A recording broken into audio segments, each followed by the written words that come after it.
You hate government? One of them libertarian types? Or maybe you just can't stand the president, gun grabbers, or warmongers. Me too. That's why I invented LibertyStickers.com. Well, Rick owns it now, and I didn't make up all of them, but still, if you're driving around and want to tell everyone else how wrong their politics are, there's only one place to go. LibertyStickers.com has got your bumper covered. Left, right, libertarian, empire, police, state, founders quotes, central banking. Yes, bumper stickers about central banking. Lots of them. And, well, everything that matters. LibertyStickers.com. Everyone else's stickers suck. It's the great Patrick Cockburn, Middle East correspondent for The Independent in the UK. That's independent.co.uk. You can also find all he writes at uns.com.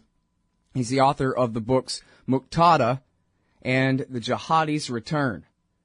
Each of those about one and the other side of the sectarian war raging in what used to be called Iraq right now. Welcome back to the show, Patrick. How are you? Fine, thank you. Great. Very happy to have you back on the show here. So the latest piece is called "The Trauma of the Last 6 Months Has Overwhelmed the Remaining Christians in Iraq." Can you please tell us about the Christians of Iraq? Well, the Christians have been in Iraq for almost 2,000 years. In 1991, there are about 1.5 million of them, mostly in Baghdad and the northern city of Mosul. They lived in they had monasteries, they had very ancient churches. Then by 2003, they were down to 1 million, and now they're down to 250,000, and about half of those are refugees. They're living in terrible conditions. Ones I saw were living in a half-completed shopping mall in little cabins, dark little cabins that the UN High Commission for refugees had built there. ISIS, the Islamic State, had driven them out, or they'd fled.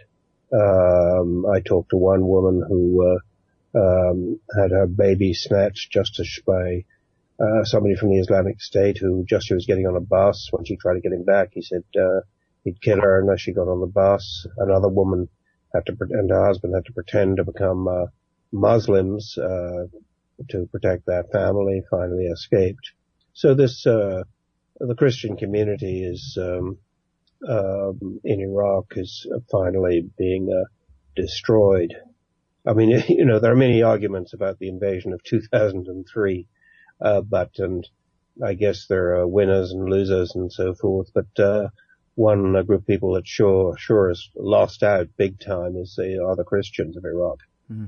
And now, really, the Al-Qaeda in Iraq, the forebears of the Islamic State, they basically had their wars against Yazidis and Christians of different types back then. They were big parts of the refugees really since 2003, right? This is just the very culmination of it all. Is that it?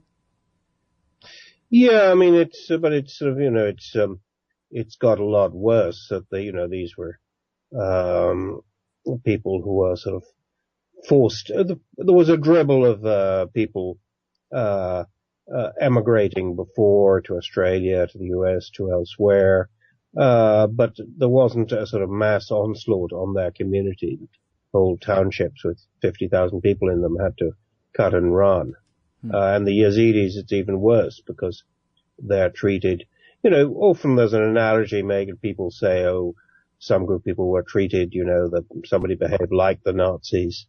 Well, actually, the Islamic State behaved exactly like the Nazis. They regard the Yazidis as apostates, as heretics, to be murdered, the women to be raped, to be enslaved.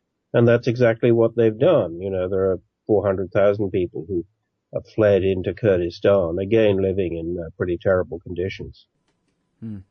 Well, and now speaking of that, you reported back a few months ago when Mosul first fell and the Islamic State really came roaring back into Iraq the way that they did, that some of your sources talked about how they had done a census in the neighborhood of how old is everybody's daughter because we might just want to marry her and this kind of thing. And so I don't think anybody who remembers the last war can hear stuff like that without immediately thinking of the awakening movement when the local Iraqis said that, despite all of y'all's talk about Islam being your mandate and everything. This is our country, not yours. And we will not take orders from the likes of you and turn on them. Of course, everybody in the American media likes to give Petraeus all the credit for all of that. But what had happened was the Iraqi population had just turned on them. And so I know that you've talked a lot about this and the relative power between ISIS now compared to Al-Qaeda in Iraq back in '06.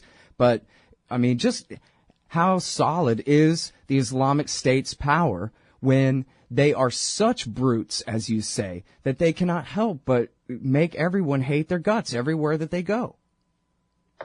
Well, I think it's more solid than it looks, unfortunately. One, because, terror works. There are lots of people in Mosul who are unhappy. I mean, the big northern city with 2 million people in it who are unhappy at the women being forced to wear the niqab and be entirely covered in this sort of black cloak, who don't like the way ISIS blew up some of their mosques, famous shrines, and persecuted the Christians and so forth. There isn't much, unhappiness is different from action, and it's not clear what action they could take. Mosul was occupied by the Iraqi government. Most of the weapons were taken. And this is a well-organized, very suspicious, very violent movement. So even if they are unhappy, I don't think there's much they can do about it. So I'm sorry to put it this way. I know it's kind of silly, but if you could quantify it on a scale of power 1 to 10, could you put Al-Qaeda in Iraq as of '06 versus the Islamic State now? Some kind of relative. Oh yeah, I think there's Islamic Al-Qaeda in Iraq maybe between 2 and 3 for a brief period, but not for very long. The Islamic State, rules an area, is in total control of an area the size of Great Britain in Iraq and Syria. It's about 250,000 square kilometers. That's a very big area, and they've held most of that since June, and they aren't losing it. So, they've been bombed, they suffer some losses, but they can probably afford to suffer some losses. So these guys are not imploding, they're not even really retreating. So, 6 months there, their battle slogan is the Islamic State will remain, the Islamic State will expand. And they're kind of doing it. They're not at the pace, there's a bit of a stalemate, they've suffered some losses. But unfortunately, they're not really on the back foot yet. So, there isn't much locals can do about it. They have their own sort of intelligence service that they seek out potential opponents and kill them or jail them or torture them or whatever. So I can't see them going down. And their opponents are still very divided. The U.S. is having its airstrikes, but and was compelled at the last moment to ally to support the Syrian Kurds who are fighting the Islamic State at Kobani. But at the same time, the U.S. hasn't really made up its mind to unite or even cooperate with other people who are fighting the Islamic State, such as the Syrian army or the Shia militias or other things. So American policy remains very ambivalent and consequently pretty ineffective.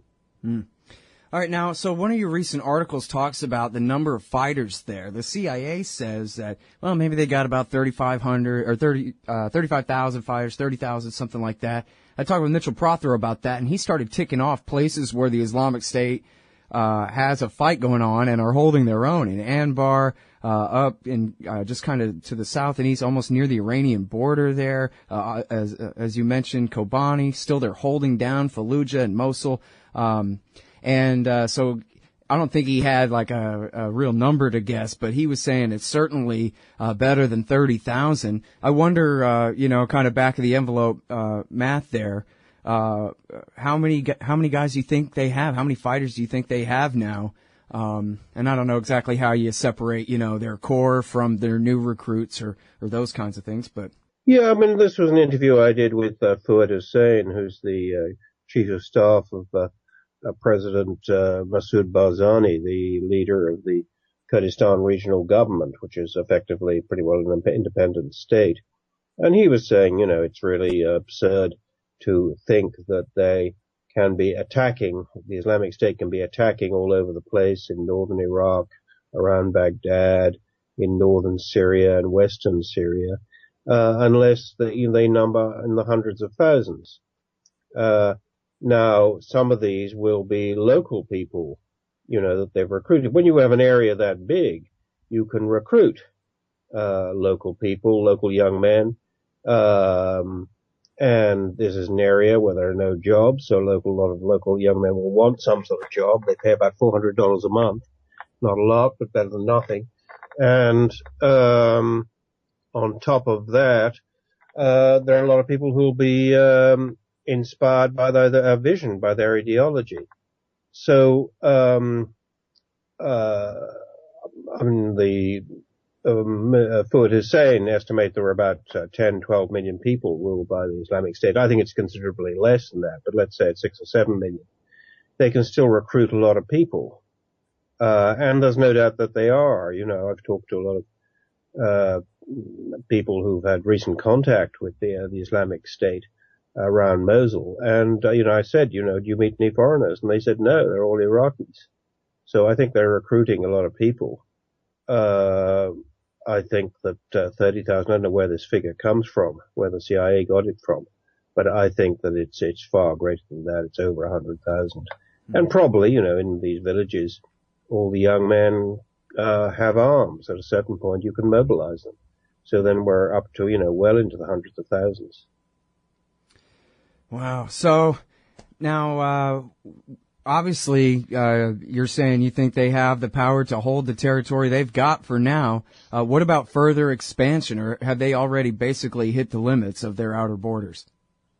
It's more difficult in Iraq because now they're moving into Kurdish territory, moving into Shia territory they come out of the Sunni community. Also that, to a degree, Baghdad and the Kurds I won't say they've got their act together, but they aren't running away in the way they did previously. You've got the Shia militias that were very sectarian, very violent around Baghdad, but they're pretty powerful. You've got them aided by American airstrikes. The Kurds are organizing, so they're facing greater opposition. And in Syria, of course, they failed to take Kobani. But even so, their opponents are very divided. You suddenly hear on CNN that the U.S. the White House has decided that Assad has to go before anything is to be done in Syria. But Assad's army is the main opponent of the Islamic State. Assad goes, this is a big plus for the Islamic State. So I think the administration hasn't really thought through how it's going to fight this war if it wants to win it. Yeah, it's all domestic politics, obviously, are calling those shots, because on the face of it, that's crazy. That's like saying if France wanted to intervene against the South in the American Civil War, that they would have had to regime change Abraham Lincoln first before they can go attack the South. That doesn't make any sense at all. No, exactly. I mean, it's sort of kind of weird, I suppose. I mean, I see that, Defense Secretary Hagel is just gone today. In Washington, but it hasn't come across to me. Maybe it's known to you. Exactly why he's gone. Was the policy he seemed to be advocating seemed to be that of the White House? Maybe it's a general sense of frustration that things are going wrong. Yeah, I'm not really sure. I mean, one of the leaks in Bloomberg News today says that he was tired of arguing with the White House staff that didn't really know anything or have any experience, and so he didn't really speak in the meetings. He would just call the president when he got back to his own office and then go through and debunk everything that they had said. And I guess my understanding is that he had been against bombing Assad. He and Dempsey and Obama had really, all three, not really wanted to follow through on bombing Assad back a year and a couple of months ago, August, September 2013, that he'd been hesitant there. And as we're talking about the policy of attacking Assad now or doing anything, as Biden was just saying to Erdogan the other day, 2 days ago, and we're going to continue to work on this transition against Assad. It's absolutely insane or completely nonsensical anyway. So it's easy to imagine that that's what this is about, is somebody is having trouble digesting the fact that we're backing the Shia side of the sectarian war in Iraq, but we're still backing the Sunni side of the sectarian war in Syria. Yeah, it's a fantastic mess. And, they're bombing the Islamic State, but that's not defeating them, that it's sort of, in fact, it probably means that in their areas, the other jihadis will rally to the Islamic State. So I think that maybe Hagel is carrying the can for a general sort of failure to devise and implement a feasible policy towards the Islamic State. I mean, I think they're going to sort of fight it or they're not. Mm. And I think that they've done a bit, but not very much. All right. Now, earlier this year, I believe it was early in the spring, you went and actually interviewed Muqtada al-Sadr, the subject of your previous book. And he complained about all the sectarianism, and if I remember right, he kind of pointed the finger at Maliki for doing his part and making sectarianism worse. And the way I remember it, even though he did take part in the Civil War in 06 and 07, he also was always much more nationalist and anti-Iranian and anti-American than the other Shiite leaders. And I wonder what you think, how you measure his position in all this. Is the Mahdi army just another auxiliary of Iran at this point, like the Badr Brigade? Or is there a possibility of some actual reconciliation here if somebody like Sadr was to take the lead? I think it's difficult to do. I mean, I think he has a rather guilty conscience over what happened in 2006-7, that his sort of Mahdi army, his militia, became a purely sectarian force, a Shia force that was killing Sunnis. At the same time, the Shia are coming under intense pressure from the Islamic State. There have been lots of car bombs and suicide bombs in Shia areas, so you need some sort of defense force. I mean, his feeling about foreign opposition, I mean, he told me foreign intervention is, he said, the problem about Iraq is, that you have a domestic problem and you call in one bunch of foreigners and then they come in and then you want to sort of get rid of them, so you call in some other foreigners, and it all gets worse. And his analogy was, that you got a mouse in the house, you call in a cat, and you get fed up with the cat, and you call in a dog, and finally you end up with an elephant and in the house, and things just get worse and worse. So he's against foreign intervention. The problem is that the situation is so sectarianized in Iraq now that, when you talk, I was talking to in the north to Christians, to Yazidis, all these people feel that when the Islamic State came, that their Sunni neighbors collaborated with them and took their houses and took their cars and money and so forth. Now, this may be just the kind of hysteria you have when people have been driven out from their land.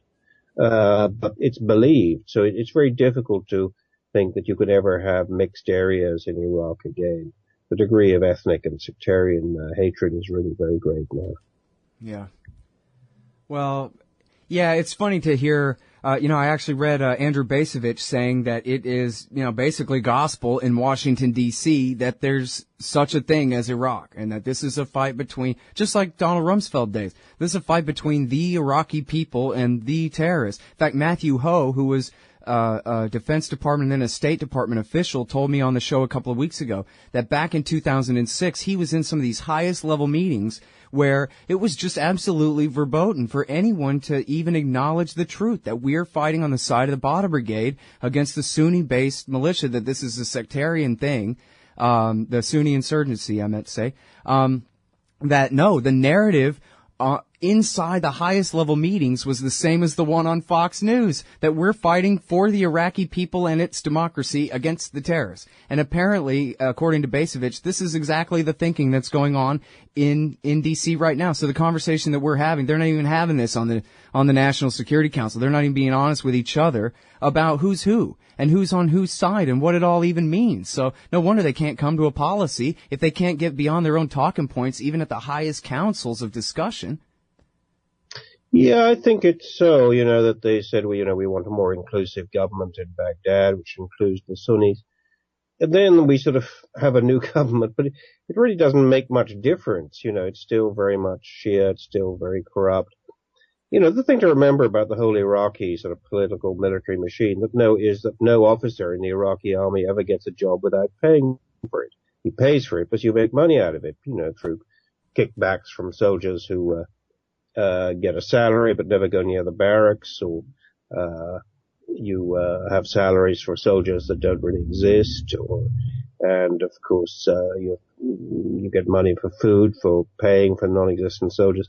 All that kind of stuff means that the people hold these jobs in the army, whether a colonel or a captain or a major or a general, in order to make money. They don't do it to fight, and that was true 6 months ago, and so far as I know, it's still true now. All right, but what are the reports of the progress, at least of the special forces teams and so forth, at the Baiji oil refinery? They finally have broken that siege, is that right? Yeah, there are some units that will fight, and you can do some things, but probably not enough, they're sort of backed by the Sunni militias and by the Shia militias, I meant to say. So I think it's very difficult to rebuild the army or rebuild a state, a government, which is really a kleptocracy. Mm-hmm. You can try, you might have some successes, but I think that it's probably going to be pretty limited. All right, I'm sorry I don't have the map in front of me, but I think I'm right that the Baiji refinery is north of Tikrit, right? So if the so-called Iraqi army and their militias and whatever have control of that land, does that mean that if they can't outright invade Tikrit, that they can besiege it and drive the Islamic State out of it at some point there? Yeah, there's not many people left in Tikrit, mostly because of the bombing and so forth. Most people have fled. The Islamic State might fight for it, they might not. They're not in a great position there because they've got the Iraqi army in front and behind them. They've moved some of their forces out of there. That's a part of Iraq is, I guess, predominantly Sunni, but there are some big Shia towns as well, and the Kurds are just to the north in Kirkuk. So, they might have some successes there. On the other hand, this type of war,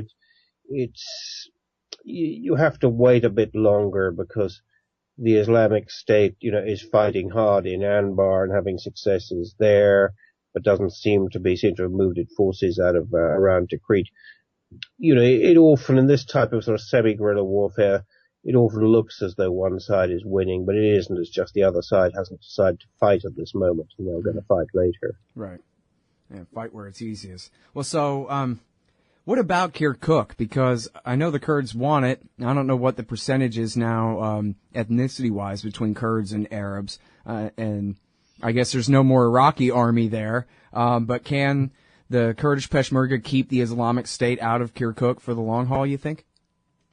I think so, yes, because it matters a lot to them. That's where the oil fields are. I think they'll fight very hard for Kirkuk, and they'll probably hold it. But it'll mean a lot of fighting because to the south and to the west, the Islamic State has a lot of strength in some very tough Sunni areas.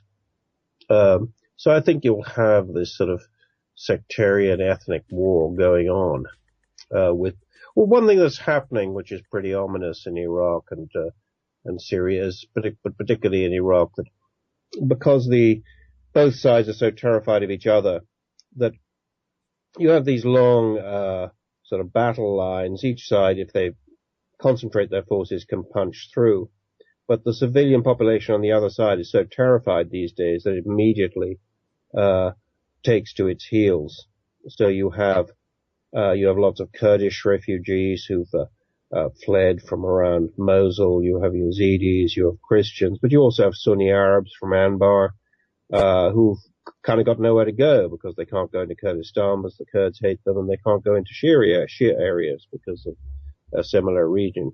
So Iraq is turning into another Syria in terms of a big chunk of the population having become refugees or internally displaced people, as the aid agencies call them. And that sort of desperate nomadic population of people who have fled their homes but don't have anywhere to go is growing by the day. All right. Well, with that, I'll let you go. Thank you so much for your time again on the show, Patrick. Great one. Oh, thank you very much, Scott.